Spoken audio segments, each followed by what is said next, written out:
admission at the University of Hartford. And I'll be speaking today about next steps in the admission and enrollment process. So what you can expect from here on out now that you are admitted students.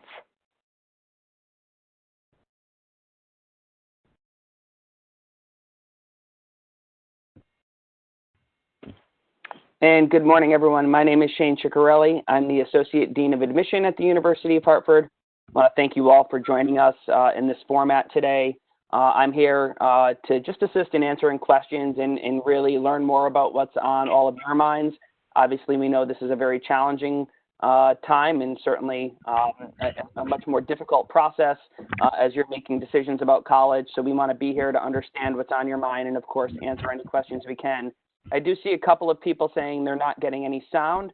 Just make sure that you're connecting through your computer audio or dialing in with the phone number that was on the login screen. That should help you. We did do several audio checks where sound was coming through. So just check your settings, make sure you're connected, and hopefully you'll be all set and able to hear. Hello? Can you hear me? I'm Rick Zeiser. For some reason, my camera isn't showing up, but I'm the Dean of Admissions, and I'm on board to answer any questions that'll come my way. So I'll throw it back to Catherine.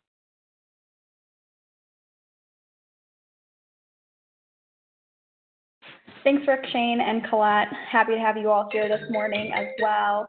And so we're just going to go ahead and get started with a few housekeeping items. Shane did mention, just make sure that you are connected via audio. If you're on your computer, it should be coming through your computer. If you're not, there is a call-in number which you can call in as well. A few other housekeeping items.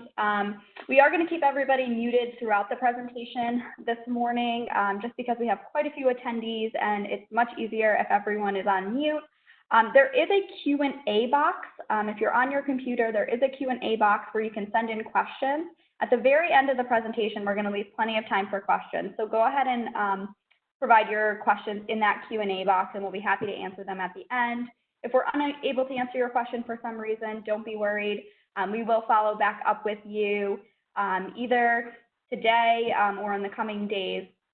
Just so you all know, as we're kind of going through these challenging times, the Office of Undergraduate Admission and the Office of Financial Aid at the University of Hartford is working remotely, but we are still working. So we are checking email regularly. We are available by phone via an appointment. So if you'd like to make an appointment to talk to somebody over the phone, we're happy to do that with you as well. We also can set up WebEx events directly with you and your family so that we can go over details with you. So don't be worried.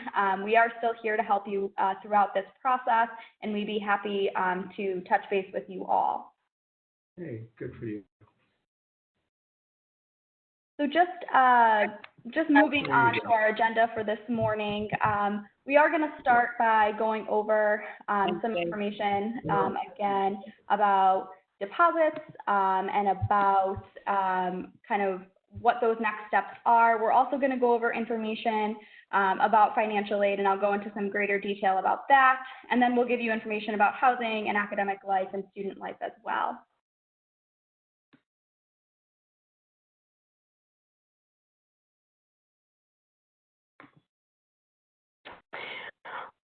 All right, so for those of you who are wondering what the sort of immediate next step is to move forward in the enrollment process, that would be the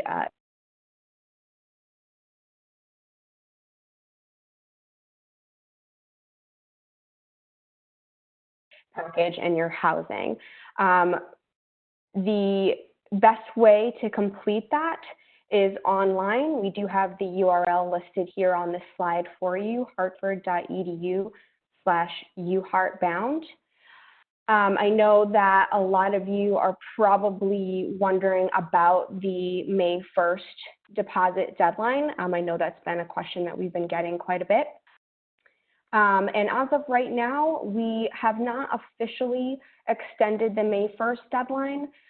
We are working on a lot of additional virtual experiences for students to connect with all of us and get their questions answered between now and then. I do see a question about specific college-based meetings to get questions answered about particular majors or hear from current students. And these are all things that, yes, we are certainly in the works to get that information to you. So we are still encouraging students to submit their deposit by May 1st at this point. If anything does change for you over the summer after that point and you have to change your plans at that point, we are refunding the deposit in full. And again, as you all know, this situation is changing quite frequently, so we will be continuing to communicate with all of you if anything does change on that front with our policy regarding the May 1st deadline. But in the meantime, we do hope that for those of you who may have already submitted your deposit or are planning to do so soon, that you're going to be sharing your excitement with us on all of our various social media options. We'd love to hear from you and share in your excitement. So feel free to check us out and follow us on our various social media platforms.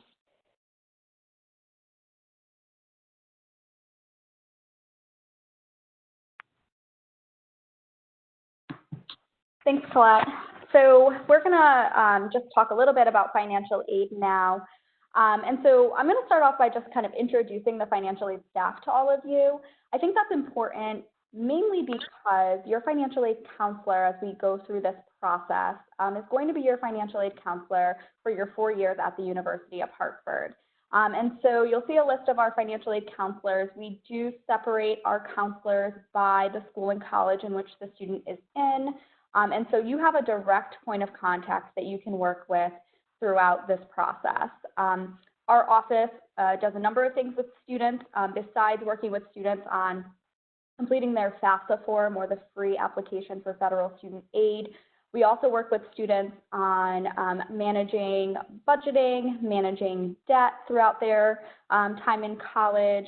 We will work with students and families on payment plan arrangements. Again, we have our staff members working directly with the schools and colleges, and so we have a great relationship with our Center for Student Success, our first-year advisors, as well as our academic advisors, so that we can work to support students throughout their time at the University of Hartford. And so again, that's really an important part of this process, is just getting to know our staff and knowing that we can work with you. Jumping right into talking more about just financial aid in general. If you've applied to the university already, and if you have already been admitted to the university, you should have received a decision letter from our Office of Admission. In that decision letter, if you were selected to receive either an academic or a talent award, it would be listed in there. Those academic and talent awards are based on a review of the admission requirements that you submitted to the University of Hartford, your SAT scores, your GPA, and your class rank if applicable. For our performance or art-based majors, it would also have been based on either your audition or your portfolio score. The other piece of financial aid that my office works on is what we call need-based financial aid awarding. The University of Hartford only has one need-based financial aid application, and that is the FAFSA form. So that is the free application for federal student aid. It is a federal form. It is a secure form where you will put lots of information, both demographic information for a student as well as for the parent. And it will also include information about your family's financial situation. It is not too late to complete the FAFSA. If you haven't done so already, but you think you want to be reviewed for need-based financial aid, you can complete the FAFSA right online. You'll see right on the screen there, it's at studentaid.gov. Yes, that is a different website, so the U.S. Department of Education has changed the web page for completing the FAFSA. And so if you need to make updates to the FAFSA for any reason as well, you can do so right there on that page. Again, it's not too late, so we are still accepting FAFSA forms for our incoming fall of 2020 class. And we will reply with a financial aid award letter, usually within 2 to 3 weeks from receiving the FAFSA form and the student being admitted to the university. And so, again, you should be receiving that. Even though we are remote at this time, we are still sending out our financial aid award letter, so that process has not been halted or delayed. If you haven't received your financial aid award letter, but you believe that we've received your FAFSA, please check in with our office. You can actually send an email to finaid@hartford.edu, and we can check in on the status of that for you. When I'm talking about need-based financial aid, I'm referring to a couple of kind of different options. So I'm talking about need-based federal financial aid, so financial aid that's provided to students and families based on need directly from the U.S. Department of Education. The university also has a number of institutional need-based financial aid funds that we review students for. Also, employment opportunities are considered need-based financial aid, so the Federal Work-Study program. Some of you may have seen Federal Work-Study listed on your financial aid award. Essentially, what Federal Work-Study is an opportunity for students to work on campus at the University of Hartford and earn a biweekly paycheck. So they will work in many different offices on campus. Virtually every office on campus has Work-Study students assisting them.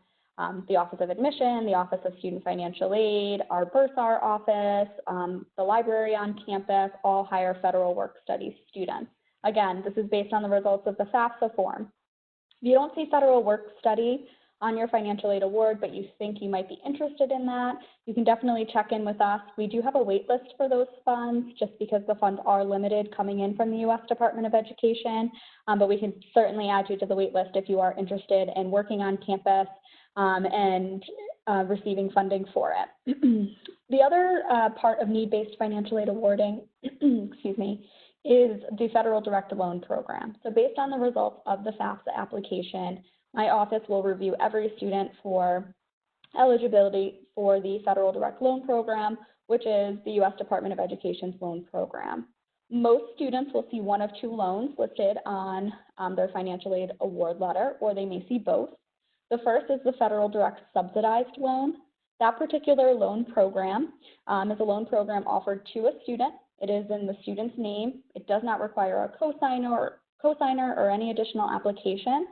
The subsidized loan is interest-free while the student is in school. So for your 4 years at the University of Hartford, that loan will not have any interest on it. For the Federal Direct Unsubsidized Loan, there will be interest on that loan while you are in school. The interest rate has not yet been set for our incoming fall semester, but it usually lands right around 4% interest. And we will send more information out about that once the interest rate is set and as you move through the loan process. So again, those are loans that are offered to the student. They are in the student's name, and there is no additional application needed for those particular loan funds. I just see a question coming in right now about receiving their financial aid award package, but Work-Study not being listed and getting on the wait list. You can email our office at finaid@hartford.edu to request to be put on our wait list. So just moving on, after you've received your financial aid award package, you will have received the maximum amount of financial aid that you can be awarded based, again, on the results of the FAFSA application and based on a review of your academic criteria from the admission department. From there, my office often works with students and families on figuring out if there's anything left to be covered, how can we cover that? One of the things that we will work with families on is thinking about whether or not there will be additional loans borrowed, either for the student or by the parent. And so two different loan programs that we often counsel families on is our Federal Direct Plus Loan program. The Plus Loan is actually a parent loan. So unlike the Federal Direct Subsidized and Federal Direct Unsubsidized, those loans are actually in the parent's name. The parent is responsible for repayment on those loans. Again, this is for parents of dependent students. It does require a completion of the FAFSA form, but it also requires an additional application. That additional application can be completed online at studentaid.gov. Don't run and jump to go ahead and complete that application now. It is too early. Usually around May 15th, we open the portal for the fall semester that families who are interested in applying for the parent loan to help cover any costs associated with attending the university can do so then. That is a credit-based loan. So parents will go through a credit check. That particular loan is looking for the absence of adverse credit, meaning no foreclosures, no bankruptcies, no accounts and collections more than 60 days past due, and no previously defaulted federal student loans. And so if those things are missing from the credit history, then likely the parent will be approved. If denied, the parent can either appeal the denial directly with the U.S. Department of Education, or they can actually, the student will become eligible for an additional amount in the unsubsidized direct loan. So that is that interest-bearing direct loan in the student's name. And we will counsel you all the way through that process. So if you complete the application and it is denied, then contact our office and we will help you figure out the best kind of steps forward for your family. Another loan opportunity that we work with families on and help counsel them on are what we call private or alternative loans. So these loans are through outside lenders, so they are not offered through the U.S. Department of Education. These loans are through private banks, so lenders such as Sallie Mae student loans, Discover student loans, that sort of thing. The student is the borrower on these loans, but it is credit-based. And so many of you probably just thought, well, if it's credit-based and my student is, just turning 18 and they don't have any credit, how do we get approved for these loans? So most students are going to need a cosigner that can cosign on that loan with them. But again, you're not alone in that process, so we will help walk you through that. We also provide a list as a starting point of different lenders that you might wish to work with or begin applications with. Again, much like the Federal Direct Plus loan, it is too early to do that. Credit checks do expire on these loans. And so we usually start working with families in May or in June around orientation time, which Colette will talk a little bit more about shortly. So that's usually when we start the process on those particular loan options. The other thing that I always counsel families on as they're going through this process is applying for additional scholarships. So applying for scholarships outside of the university. There's a lot of funding out there through civic organizations or churches or nonprofit organizations locally in your town. Your high school probably started to receive local scholarships that, if your high school uses Naviance, may have been posted through Naviance or may have been posted through your guidance department. And so again, there's a lot of different scholarship opportunities out there. If you visit hartford.edu/finaid, we have a number of outside scholarship search engines that you can use to help facilitate searching for those scholarships. But our office also compiles a list of them, and we can help walk the students through that. That's something that the student should be doing now. Deadlines are coming for most of those additional scholarships for the fall semester. The tip that I always give to families as I'm walking them through this process is that a lot of students will apply for many scholarships going into their freshman year. And then after the freshman year, sort of forget about applying for those additional scholarships. And so their second, third, and fourth year maybe haven't applied for any. And so I always tell families, continue to apply, hold on to those search engines that we provide to you, because these scholarships are not just for freshmen. There's lots of scholarships to take you through all 4 years of college. And so you want to continue to apply for those every year. Just a couple of last things I don't want to spend too much time on, but do want to make sure that you are aware of. First and foremost, after you've made your deposit to the university and after you attend orientation, sometimes our office requests additional information from you to confirm the information that you've put on the FAFSA. This is called the verification process.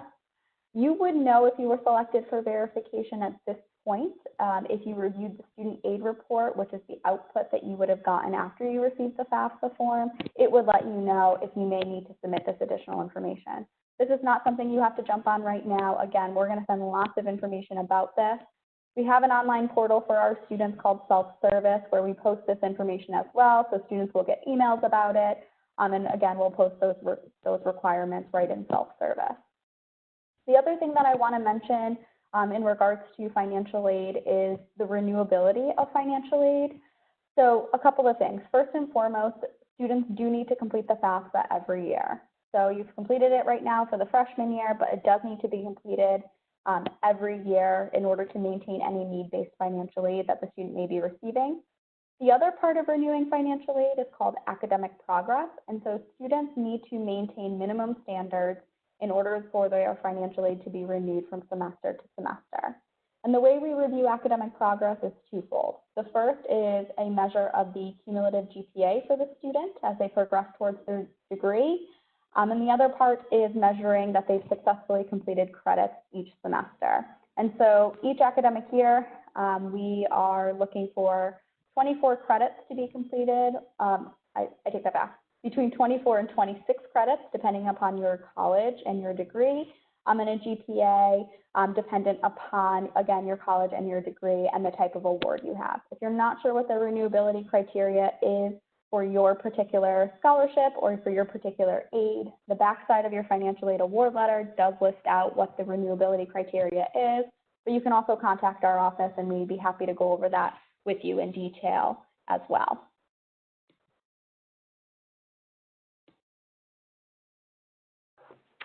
Okay, great. Thanks, Catherine. So at this point, we've talked about making the enrollment deposit, going through all the necessary steps for financial aid. I think the next biggest piece after those two things is orientation. And that is an overnight experience on campus where students get to come to campus for a preview of what life is going to be like for you as a student. You will get to eat the food, you sleep in the residence halls, you'll meet other incoming students, as well as current students like our red caps, who are the student orientation leaders that you see in this picture here. And most importantly, you also meet your academic advisor and you get your schedule for your first semester of classes. So there are 5 total orientation sessions. The first 4, as you can see, take place in June.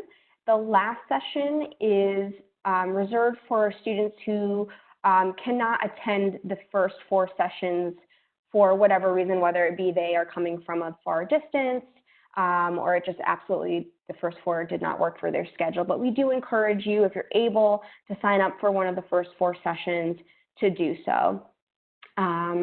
And definitely a great opportunity to really get a good sneak peek at campus life.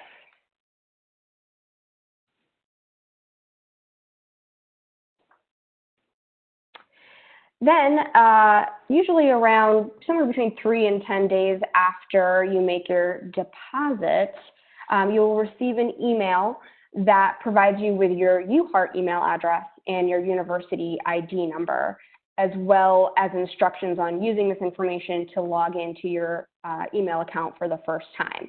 Once you log in, there will be an email waiting for you there in your inbox that provides instructions on logging into your self-service account.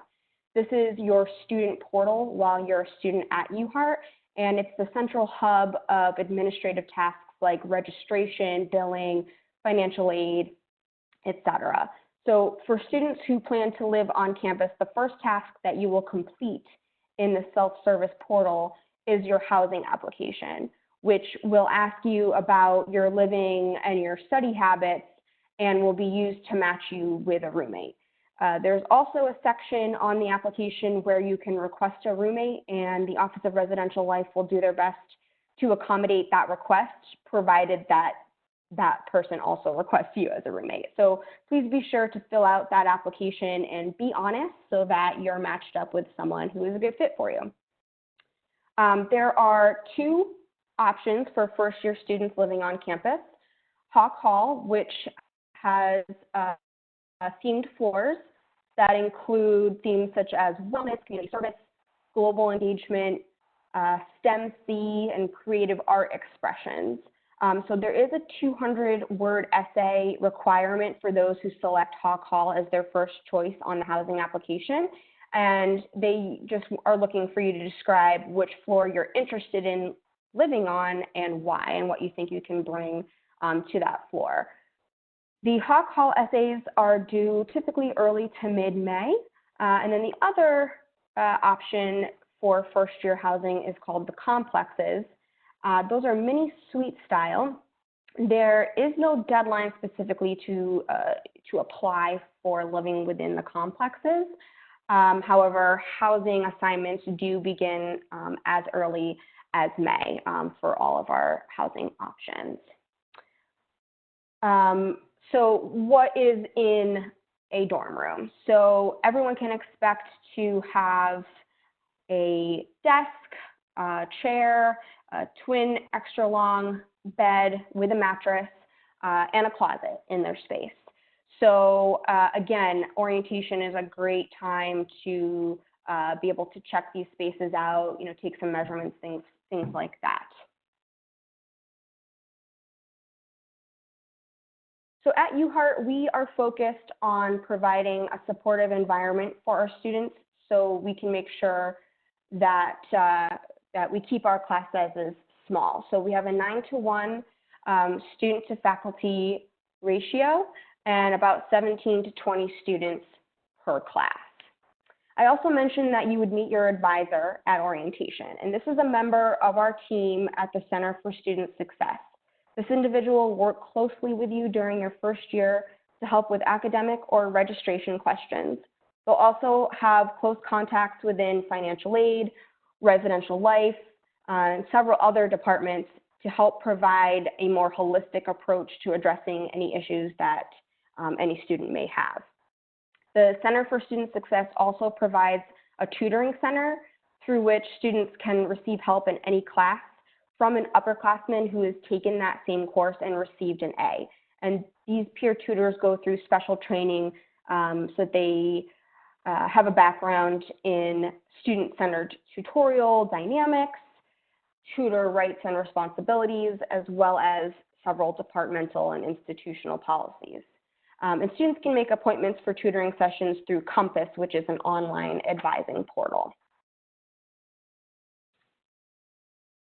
Soon after you submit your deposit, starting in early May, you'll receive an email from your advisor with a pre-registration survey, which helps them to determine things like any AP or college credits that you may have, your study habits, your expectations of college, and your advisor uses that information to put together a schedule for your first semester, which they'll go over with you at orientation. So it's really important that you fill that out once you receive it to help make your registration be as successful as possible.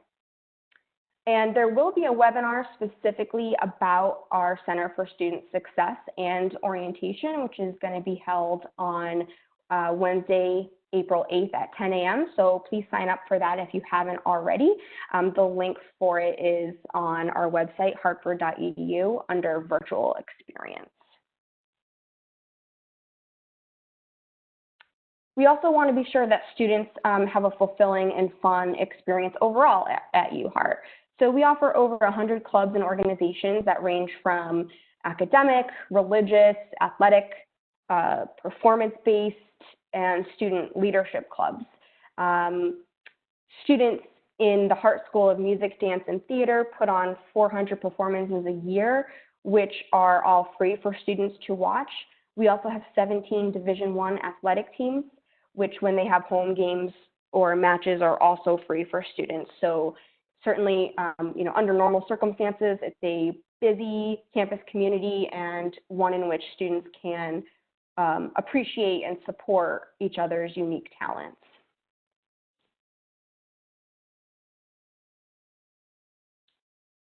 So I think that brings us to the end of our formal presentation, but we do want to open it up to questions. So again, please use the Q&A or chat box to submit your questions to us. Again, I also want to reiterate that we plan to provide several additional experiences like this that are going to delve more deeply into specific areas, including career counseling, specific schools, colleges, and majors. So please be on the lookout for those opportunities. If you do have specific questions, we did want to make sure that we left the email addresses that are the best way to reach us at this point. Both of these accounts are checked regularly throughout the day, and someone will get back to you. So please do reach out to us. We want to connect with you. So thank you so much for listening, and we're going to get to your questions.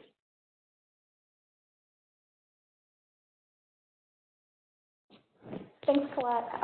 So we're going to kick it off with some questions that you guys have already been sending through, so thank you. One of the first questions from a financial aid perspective that I wanted to mention, that I think I did not mention on my slide regarding the federal direct loan funds. So all of the federal direct loans, so the subsidized, the unsubsidized, as well as the parent plus loans, all have a fixed interest rate. Again, Congress will not set the interest rate on those loans until until close to July 1st. But the interest rate on those will be fixed for the life of the loan, so they are not variable interest rates.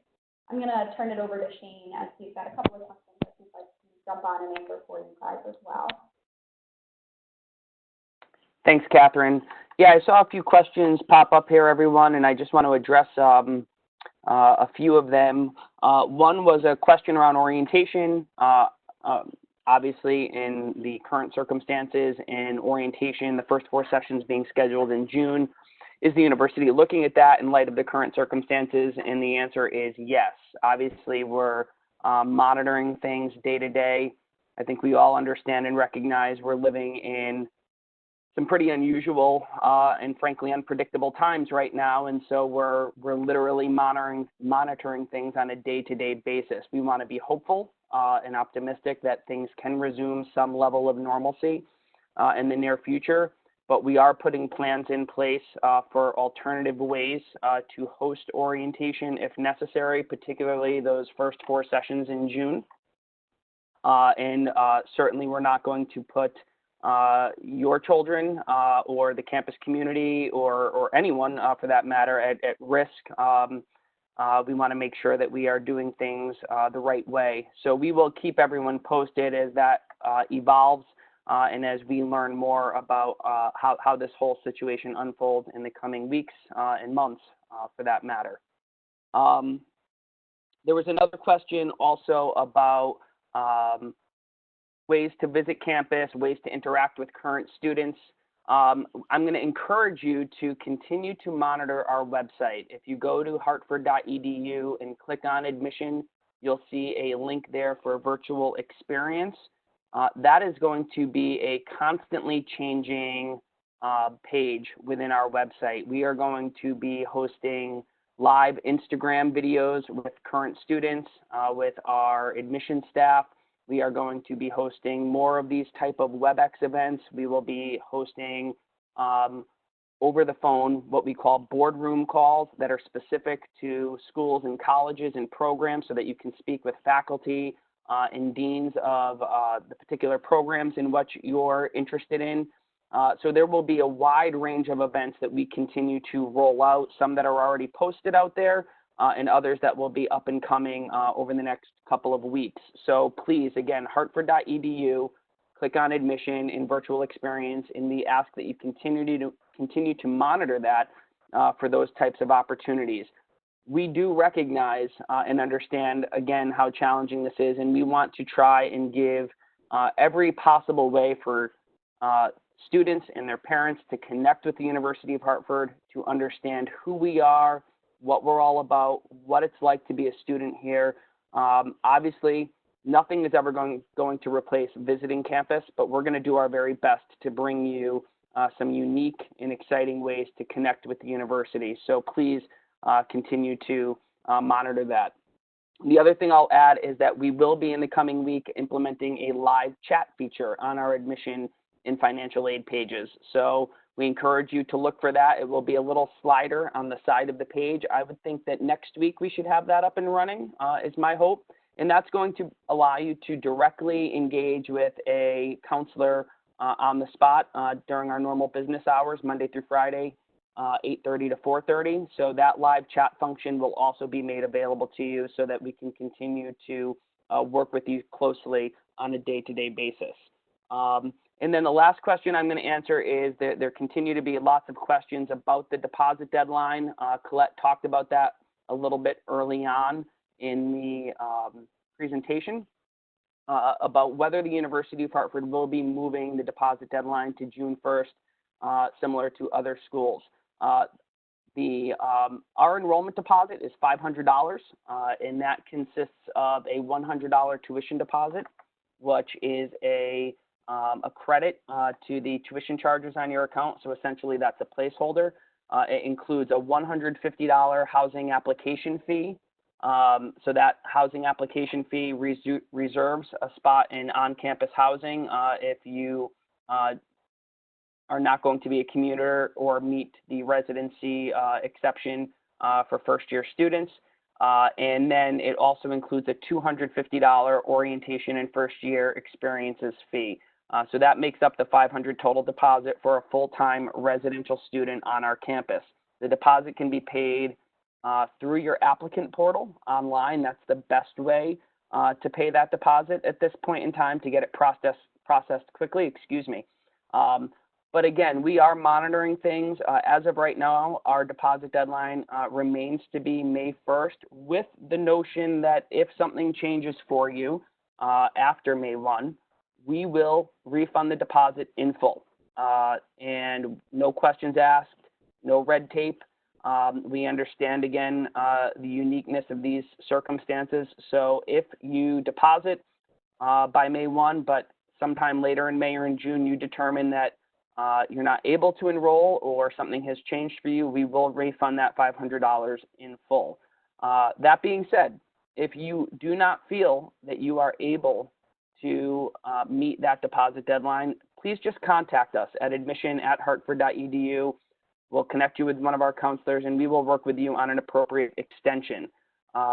We are going to continue to have discussions internally, and you might find that we do decide to move that deposit deadline, but for the time being, we want you to have the peace of mind of knowing that there will be a refund if something should change, or that you can ask for an extension, and we will work with you on that.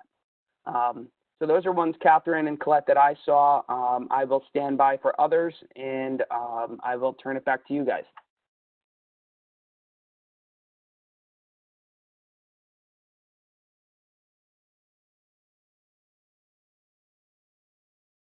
Okay, thank you, Shane.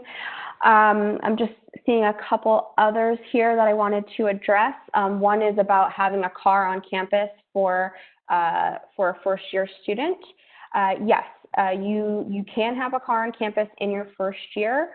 There is a $470 parking fee for all students. I would say typically there are lots of other options, especially in the first year, for getting around, whether it be utilizing Uber or Lyft. We do have Zipcar rentals on campus as well.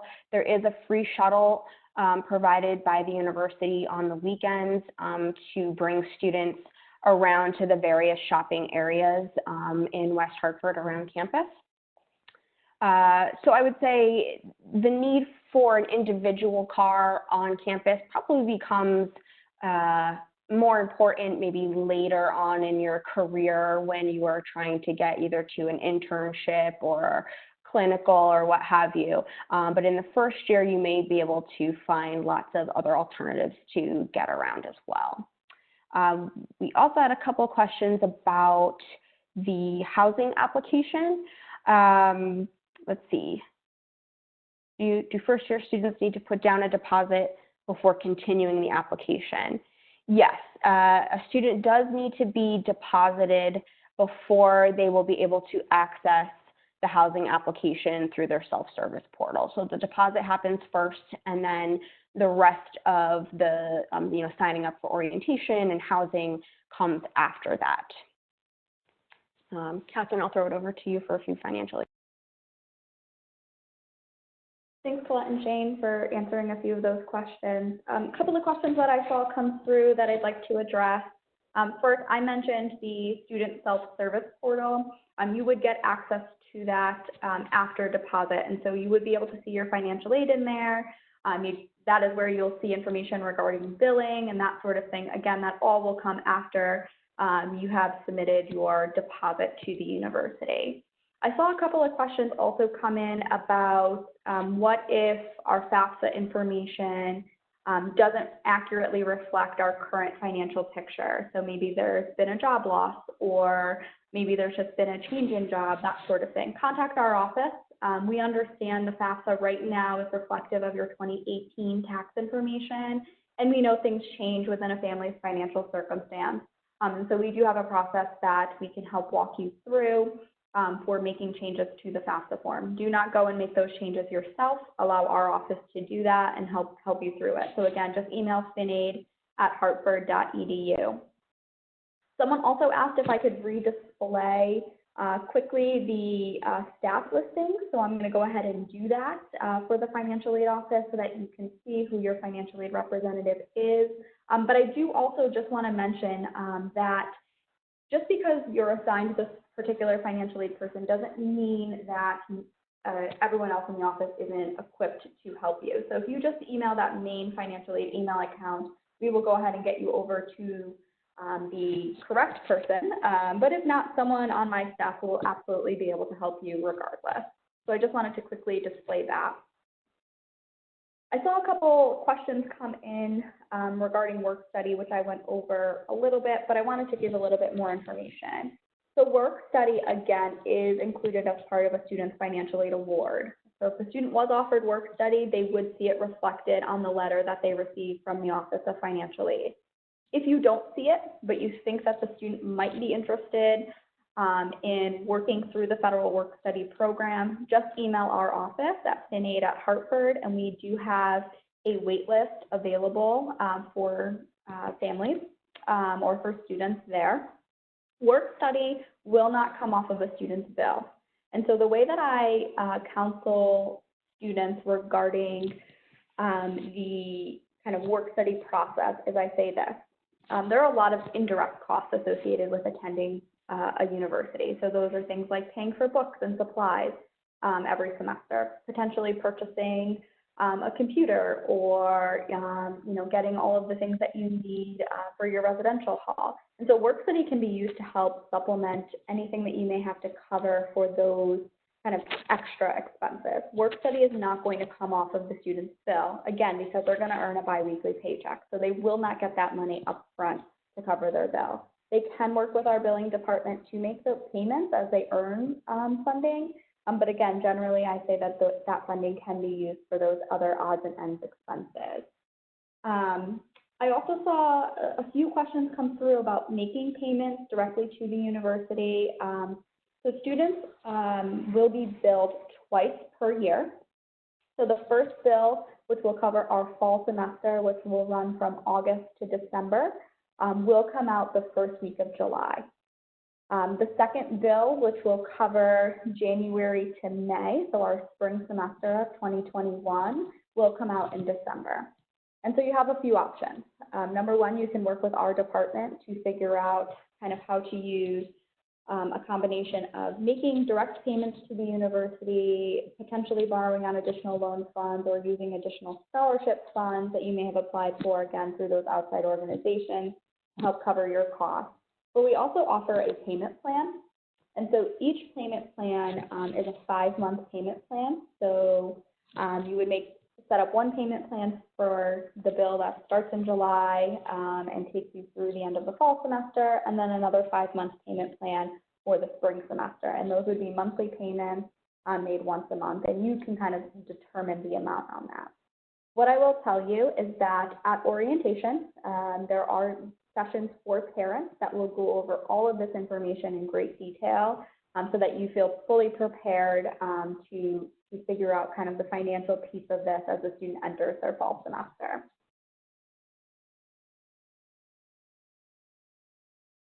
I'm going to turn it back over to Colette. Colette, do you have any other questions you'd like to answer? Thanks, Catherine. I do see a few more questions regarding housing. Question, what if you live about 11 miles away from campus? Do you still live on campus? We do have a residential requirement. So all full-time undergraduate students must live on campus for the first 2 years, with a few exceptions. The most common, which would be if a student lives within 30 miles of the university and is granted commuter status. So that would be a waiver from the residential requirement. Another is if a student is 23 years of age or older. But there are, if you're listening and you're thinking I don't meet those two pieces of criteria, but I'm interested in trying to speak with someone to see if I could be granted a waiver. The director of residential life is usually the one that looks through those circumstances. So it would be reslife@hartford.edu would be the contact to reach out with any specific questions about that. Are students of the Hart School placed in a different location for housing? We typically don't place students in housing based on major alone. Students are typically placed based on the information provided on the housing application itself. So looking at a lot of factors, some of which I mentioned earlier, like, you know, are you an early morning person? Do you, are you someone who studies late at night? Do you need absolute quiet? Do you need lots of background noise or music? Just questions like that to help the staff in residential life really try to place you with someone who answers in a similar way so that you are likely to be compatible in living styles. Could that person be within your same major? Potentially, but it's not the first criteria that they look for in terms of matching. So I'm going to actually turn it over to Shane now to answer a few more questions. Okay, thanks, Colette. And again, just following up on a couple of other housing ones that I saw pop in as Colette was speaking. The Hawk Hall application, for clarity, it's the same housing application up front, whether you're looking to live in Hawk Hall or the complexes. The only difference is there will be an additional essay requirement that students will be asked to complete and submit to live in Hawk Hall. Someone asked about the key differences between Hawk Hall and the complexes. And really, the complexes are where the majority of our first-year students live. Hawk Hall is home to just over 200 of our first-year students, and those students live in an environment where there are themed floors. Those themes can be found on our website under Residential Life. They're actually changing a bit this year. But one might be, for instance, a leadership floor. The other might be an honors floor or a community service floor. And so there are curricular components to living in Hawk Hall, meaning there are extra experiences that students participate in. There might be a course associated, a leadership course or a honors requirement to be able to live in particular wings of that building. And so the essay just simply allows students to articulate why they feel they would be a good member of that community.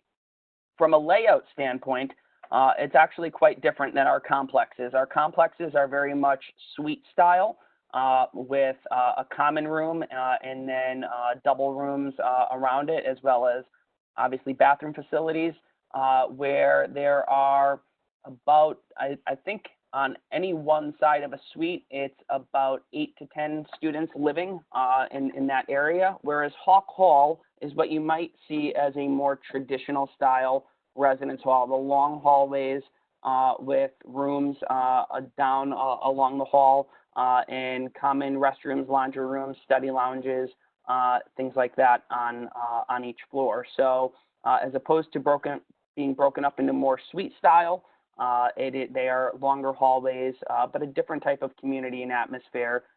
Students really have different preferences. Some students very much say they want to live in our complexes. That's what they prefer. And then there are other students that are very passionate about their Hawk Hall experience. So it really is whatever is the best fit for a particular student. Also, some questions about parking. And first-year students having cars on campus. Yes, first-year students can have a car on campus. There is a fee to have your car on campus. I believe it's $470 for the year, and that would not be paid until after you deposit and enroll. You would have to register your car with public safety and pay that. That would be done through your student portal as a current student on campus once you reach that point in the process. So students can have cars on campus. It is open parking, so first come, first serve. Public safety does patrol those lots and ensures that the parking areas are obviously safe, secure, but obviously students are responsible for their vehicles and for where they park on campus, making sure that they are parking in designated spaces. Also a question about some of our academic opportunities and in particular the new academic building coming to campus. For those that may not know, the University of Hartford has broken ground.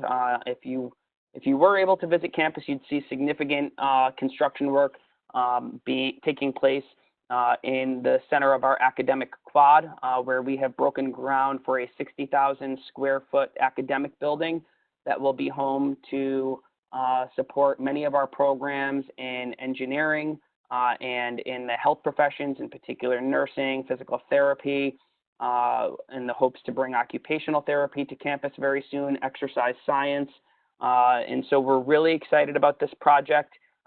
This building is slated to be completed for the fall of 2021. And so it certainly would be a facility that many students participating in this forum would be able to benefit from. We are really excited about everything that this new academic building is going to be bringing to our campus for our nursing students and students in the other health professions, as well as in engineering. We're talking about facilities like bedside manner labs, sim labs, high bay spaces for robotics and for mechanical engineering. So really some state-of-the-art technology and equipment in this new space. So again, slated to be open for fall 2021 for that new academic building. I am going to kick it back to others now as I look at other questions I could help answer here. So Colette or Catherine, if there's anything that's popped out to you, feel free to jump in. All right, thanks, Shane. This is Catherine coming back in to answer a few more questions that I have seen come through. And so a couple of questions regarding how to confirm if your FAFSA has been received. You can actually confirm that by just contacting our office. We don't have an online portal where you can see that now, but go ahead and email our office and we will confirm that. If you think you should have received your financial aid award letter because you've been admitted to the university and the 2 weeks has passed and you haven't received something yet, go ahead and contact our office. At this point, we don't have a portal to view your financial aid, and therefore we are mailing documents. And we know that sometimes things can not arrive as they should have, so we can definitely email you a copy of it if you reach out to our office. A couple other questions that I saw come through were specific to working on campus. If you haven't received work study, yes, you can definitely still work on campus if you haven't received work study. We have different offices on campus that don't require work study. For example, our library, our Office of Athletics, have many student workers that are not on work study but are just earning a biweekly paycheck for working on campus. Our Office of Career Services on campus will help you find jobs on campus. Also at the beginning of each academic year, usually in September, we host an on-campus job fair. So students can come to the on-campus job fair. Many departments are representative to search for an on-campus job. So that's a good way to find work on campus. I saw some questions come through regarding costs and specifically what costs are included and what costs aren't included. So when I describe cost of attendance to a family, I sort of split the costs up into kind of two different categories. The first category is what I call direct costs. or billable costs. And so that is what the university is charging to a student to attend. And so those costs include kind of the standard tuition fees, room and board. Beyond that, the university does publish what we call indirect costs or not billable costs. And those are costs such as transportation, books and supplies, personal expenses, that sort of thing. And so we publish those costs just as an estimate so that families are kind of getting a full picture of what costs might be associated with attending a certain institution. Again, the only thing that the university is actually billing for is those tuition, the fees, the room, and the board. And so that is what kind of the financial aid is being applied to. The other costs that are published are just an estimate, again, so that your family can get the full financial picture. I've also seen a couple of questions come in again regarding, again, the payment plan and that sort of thing. And so I just want to reiterate that we do offer a monthly payment plan that families can sign up for.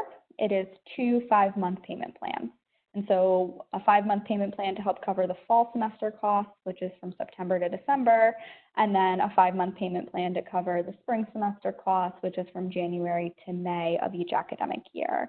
And so I just wanted to reiterate that. I also just want to reiterate, because I see more questions coming through regarding if you haven't received your financial aid award letter, you should definitely contact our office at finaid@hartford.edu so that we can give you more information. I'm going to go ahead and turn it back over to Shane for some more questions.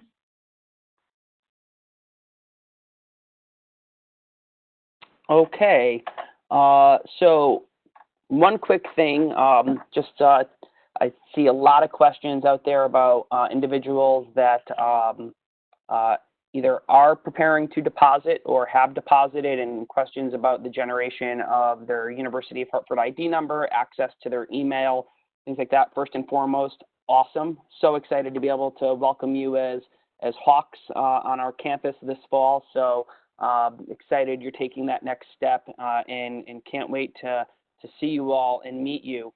With respect to questions specifically around your university ID number, your email address, any problems that you're experiencing with getting that information, accessing the housing application, please just email us at admission@hartford.edu with your name, and we will make sure that we respond to you. If you've attempted that and haven't gotten a response, I apologize, but we will make sure. We have many staff, obviously, in this remote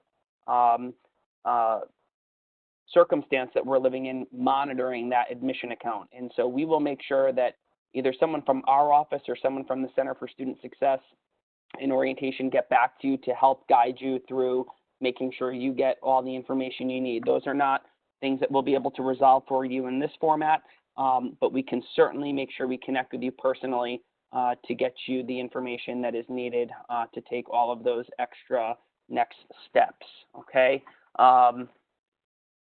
I also saw several questions about the University Honors Program. So at the time of admission, you may have been also admitted into the University Honors Program, which is a wonderful experience, and there are many great benefits and opportunities for students that choose to take part in the University Honors Program. This is a program that really just adds value to your education and really stimulates students that are showing academic promise through their high school work, and we want to make sure that we continue to provide them the rigor and the challenge at that level that they might be looking for in their college experience. So the goal of honors courses is always to help raise your GPA, not to lower it. So this isn't about rigor with the hopes that we are going to make it so difficult that you are now academically struggling. The goal is to make you better students, to make you more analytical thinkers, to be thoughtful and have inquiry into interesting topics.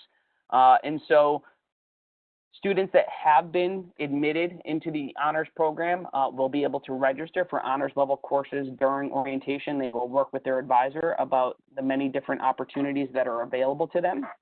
If you were not admitted into the university honors program, but are interested in seeing if you can be considered for it, you would simply speak to our honors coordinator, Dr. Don Jones, and he will work with you. There are ways to get into that program, even if you weren't offered an opportunity to participate at the time of admission. And so that would, again, be something that you would do during your first semester. The honors program puts you, again, in honors classes with other honors students. In many cases, there are a wide range of seminars that are being offered throughout the semester and throughout the year for students. There is very specific honors mentoring where students are working on unique projects related to their major. There are opportunities to present at the national level, and of course, being part of the being a member of our honor society in getting benefits like priority registration as one example. So really a lot of great opportunities there. I encourage you to check out the honors program webpage on our site. You can also reach out to Don Jones. He is the coordinator for the University Honors Program. He is always open to talking with students at the university about all of those different opportunities. And again, that email is djones, D-J-O-N-E-S, @hartford.edu. And he, of course, would be more than happy to speak with you about any other questions you have on that program. Other quick question I saw is about roommates and matching roommates. That is all handled through the housing application. So when you are completing the housing application for the University of Hartford, you are also completing a roommate survey where it will ask you questions specifically about your living preferences, the type of individual you are as far as if you like to go to bed early, if you stay up late, the type of music you like, your different behaviors and habits, and will ultimately then work to match you up with a student that you can live with throughout your first year. Oftentimes, students that meet in their first year as roommates remain friends, and oftentimes roommates for all 4 years. Sometimes that's not the case, and of course, students work with residential life as they identify new friends and new roommates throughout the year to be able to live with in their subsequent years. It is possible. I saw some questions that if you meet someone, whether it's through some of our social media channels, or if you meet someone at orientation, or that you know is enrolling at the University of Hartford, and you mutually decide that you would like to live together, you can make that request to live together, and our Office of Residential Life will do our best to honor that and allow you to live together. It does need to be a mutual request, so you both need to be requesting that on the housing application or thereafter. So do keep that in mind. But we do try and match requests when they are available. And every year, students go through room selection. So if they identify a new core group of friends that they want to live with, as our campus offers a wide range of housing styles as you move through your years. We have full apartments. We have a townhouse setting on campus as well. So you might identify 4 or 6 friends that you want to live with, and you can go through the housing selection process together to do that through your sophomore, junior, and even senior years. Lots of questions about single occupancy rooms, and if there are any type of accommodations that are needed. If there are any type of health related or accessibility related questions for housing that would deem it necessary for you to be placed in a single, you would write to Residential Life directly, and they would work with you on those accommodations. We do place students in singles where needed and as appropriate. So there are single rooms available for students. But again, you would make that request and work directly with Residential Life to make sure that they are aware of what your needs are and go from there. So again, good questions on the housing side, and hopefully we've covered a lot of that. I'm just scrolling here.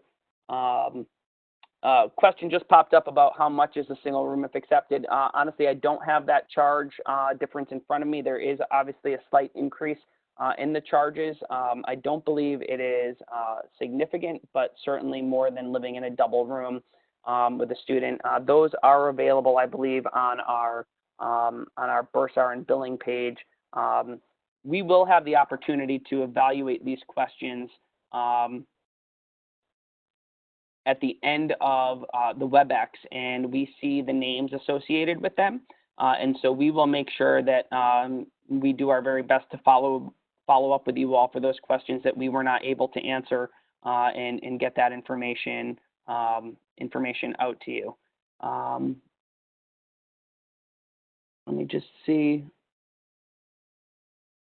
Okay, thank you. And somebody pointed out a question about the residential site.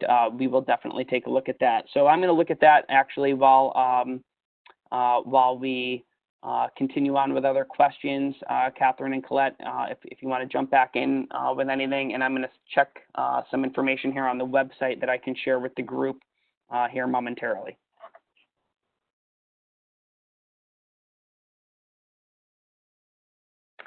Thanks, Shane. I do see another question about study abroad opportunities. Yes, the University of Hartford does offer study abroad.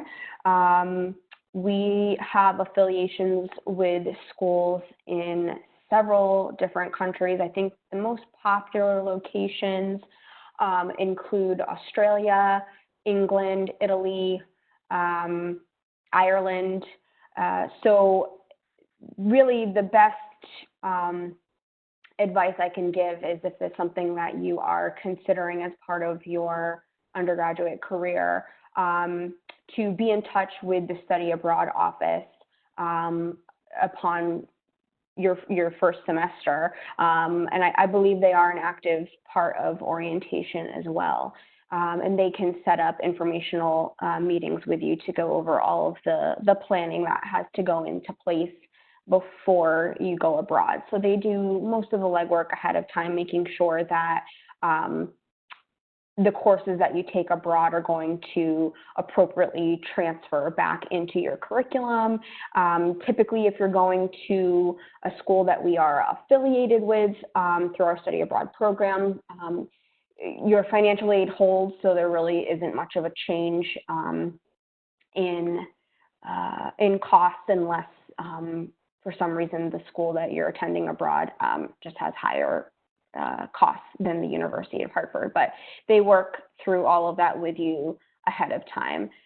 So yes, it is definitely an active and popular option for students, and it's really all about the planning ahead of time. Let's see. Catherine, anything else that you would like to answer at this point? I did see a question out there, Colette, about getting in touch with a nursing professor. I think that opens up a broader question about if you, as students or your parents, would like to speak directly with someone from the particular school or college, the Hart School, the Barney School of Business, Education, Nursing, and Health Professions, Arts and Sciences, Engineering, Technology, and Architecture, Hillier College, the Hartford Art School, and so on. We want to make sure that we get you connected with people in those programs, again, especially in considering the current circumstances, and we are prepared to be able to do that. So again, if that is something you'd like to do, please email admission@hartford.edu with your specific request, who you would like to speak with, if you're looking to speak to a accounting faculty member, or if you're looking to speak, in this case, to a nursing faculty member or our director of nursing program. We will then facilitate those and make sure that someone reaches out to you.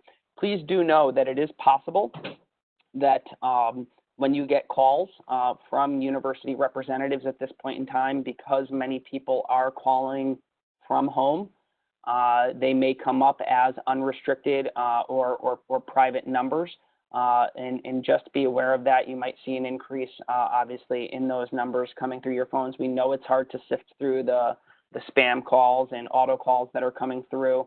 At the very least, our representatives will leave a message in hopes that you can connect with them either through email or coordinate a time to be able to schedule a call. There was a question about academic schedules. Are all the first semester schedules made by the school? Are there prerequisites? And so let me talk a little bit about that. The way that the scheduling works at this point in time is that there will be a registration survey that is initially sent out to all deposited students prior to orientation. That will ask them the types of classes they're interested in, obviously those specifically related to their area of study. It will ask them their preferences on times of day, learning preferences as far as how far apart the classes need to be, so on and so forth. That survey will then be used as a guide for your first-year success coaches and advisors to be able to coordinate a schedule for you. And then that schedule will be communicated with the students and then could be altered as needed at that point in time. So just because a schedule is set doesn't necessarily mean that it is locked in stone, but it could be updated. We really try very hard to put first-year schedules together for students that are conducive, obviously, to their curriculum. Oftentimes, first-year schedules are fairly pre-prescribed, especially for certain majors in some areas. For instance, in art, engineering, even some of the performing arts programs, they're pretty pre-prescribed courses that need to be taken. This would probably be a good opportunity to let you all know that on April 8th, which is a Wednesday at 10 a.m., the Center for Student Success will be hosting a similar event that will answer a lot of these questions about our advising structure, about orientation, scheduling, courses, support services, and all of that information. And so you'll be receiving an email inviting you to participate in that WebEx as well. And so again, please keep your eyes peeled for that. I think that also is posted under our virtual experiences website, as I noted before. So that is the Center for Student Success and the resources that are available to our students on April 8th. That's a Wednesday at 10 a.m. That is another WebEx that will be taking place. But Catherine, anything else at this point?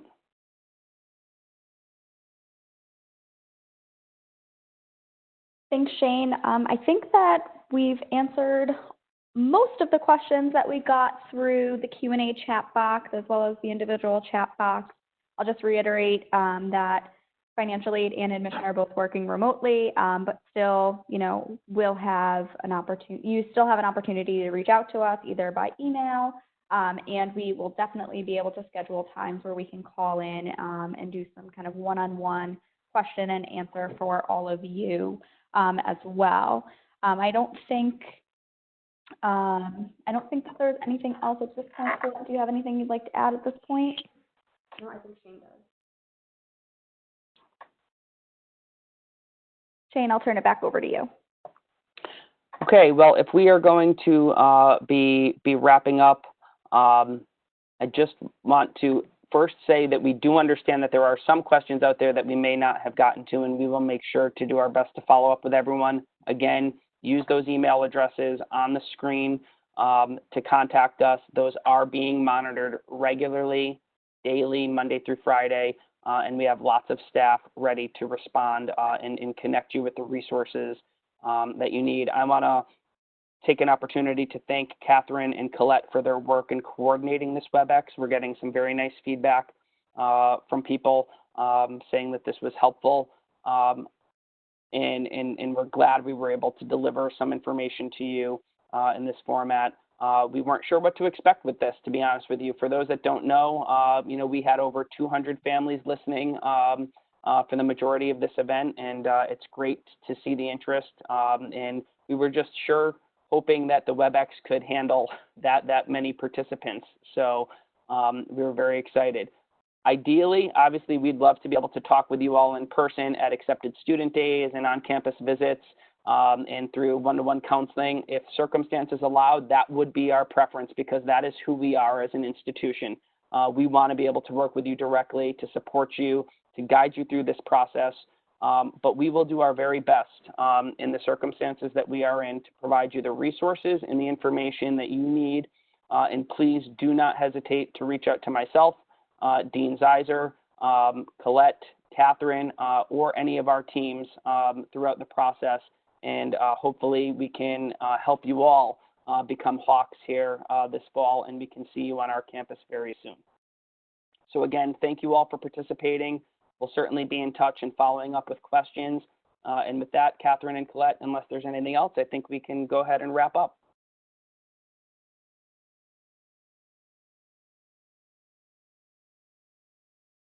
Thanks, Shane. Nope, I think we're going to wrap up. Thank you all for coming. Thank you. Thanks, everyone.